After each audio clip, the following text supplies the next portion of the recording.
السلام عليكم بنات، كي دايرين؟ لاباس عليكم؟ كنتمنى كاملين تكونوا بخير وعلى خير وانتم كتشوفوا هذا الفيديو. اليوم جبت لكم واحد الفلون سهل واقتصادي، كيتحضر بابسط الاشياء اللي كتكون متواجده في البيت.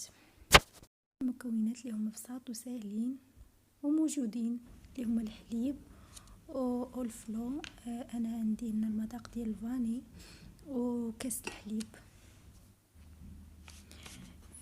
كاس الحليب المهم انايا كنت درت كاس ديال الحليب كبير، ولكن ما قدنيش، بديت كنحرك وضفت الحليب تقريبا نص كاس ونص، درت تقريبا شي كاس ونص فاش بديت كنوجد. المهم كناخذوا الحليب وكنضيفوا عليه معلقه حتى المعلقه ونص كبيره ديال سكر سنيده. ايوا كنبقاو نطربوا فيه مزيان، كنبقاو كنطربوا فيه مزيان حتى يذوب لينا داك السكر. من بعد ما ذاب لينا السكر وسط الحليب، يعني طربناه مزيان، كنديرو في واحد الكاسرونه. عاد غادي نضيف عليه الفلون.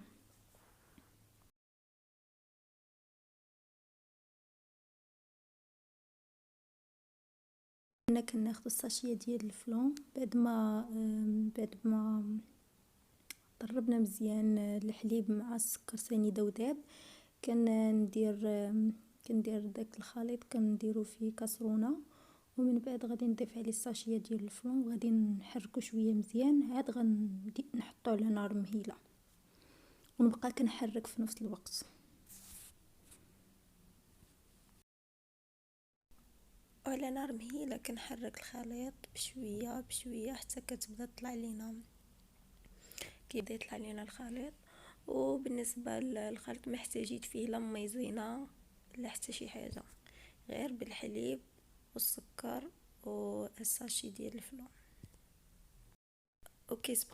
كيبغي تبقاي تحركيه باستمرار، لانه لما حركتيش كيلصق لتحت. وهنايا صافي من بعد ما وجد لينا الكريم الخليط غادي نديرو في الزلافات وغادي نخليه حتى يبرد. نخليه حتى يبرد على خاطر قبل ما نديرو في الثلاجه. شوفوا كيجي الخليط ثقيل، يعني كيجي كما كنقولوا كريمي، يعني ثقيل، ما كيجيش جاري.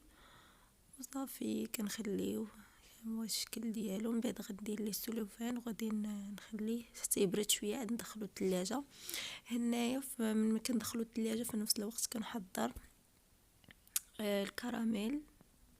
وبالنسبه للكراميل كنحتاج ليه الزبده والسكر والحليب في كاسرونه. كندير على نار مهيله وكنضيف السكر وكنبقى كنضيفو وكنبقى كنحرك فيه بشويه بشويه باش ما يلصقش ليا، وكنعطي لي سباس والمساحه السكر كامل فاش يذوب كامل.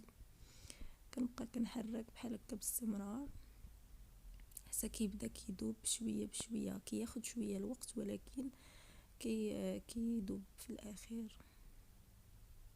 هنا بدا تيذوب ليا السكر بشويه بشويه، كنبقى نحركو باش داكشي اللي كيبقى ليا الفوق كنعطيه حتى هو الوقت باش يذوب حتى هويا.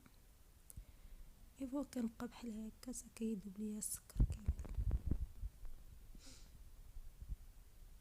حيت لما حركتوش غادي يلصق. وهنا بدا كيذوب، داب ليا السكر مزيان، بقاو غير شي حبيبات اللي هما دايرين. كنبقى نخليهم حتى يذوب كلشي على خاطر بشويه بشويه. وهنا ضفت معلقه ديال الزبده. ومن بعد ما ذابت لينا الزبده مع السكر غادي كنبقى كنحرك حتى تذوب كامله. من بعد ما ذابت غادي نضيف عليها الحليب. الحليب غادي نبقى نضيفه تدريجيا بشويه بشويه. خرجت الفران من الثلاجه وضفت عليه الكراميل. ودابا غادي نزين. التزيين كيبقى على حسب كل واحد، يعني غنزين شويه القطع ديال الفريز والبنان، اي حاجه كانت عندكم كتزينوا بها. هذا هو الشكل النهائي. كنتمنى الفيديو ينال اعجابكم. وكنتمنى فيديو اليوم ينال الاعجاب ديالكم. بسلام عليكم، نتلاقاو في فيديو جاي ان شاء الله.